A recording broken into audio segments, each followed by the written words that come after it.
Evening సాయంత్రం అందాజా 5 గంటల సమయంలో మాకు కుత్బుల్లాపూర్ సబ్ రిజిస్టర్ గారైన అశోక్ గారు మాకు సమాచారం ఇచ్చారు. ఆ సమాచారం ఏమనగా మల్లంపేటలో గ్రామంలో ఉన్న ఒక 200 గజాల భూమిని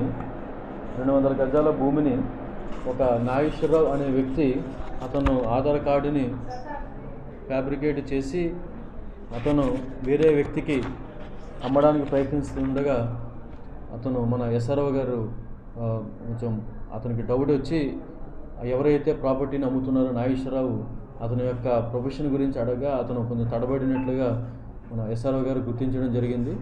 ఈ ఎస్ఆర్ఓ గారు ఇమీడియట్లీ అతని ఆధార్ కార్డు థంబ్ ఇంప్రెషన్ ద్వారా చెక్ చేస్తే అతని ఆధార్ కార్డుని అతను మ్యానిపులేట్ చేసినట్లుగా తెలిసింది. ఇందులో మనకి వెంటనే ఎస్ఆర్ఓ గారు సమాచారం ఇస్తే వాళ్ళని అక్కడే పంపించి అదుపులో తీసుకొని ఇంకా మనకి ఎస్ఆర్ఓ గారు దరఖాస్తు ప్రిపేర్ చేస్తున్నారు. దరఖాస్తు తీసుకొని వాళ్ళ మీద ఎవరున్నారనేది విచారించి తగు చర్య తీసుకోవడం జరుగుతుంది.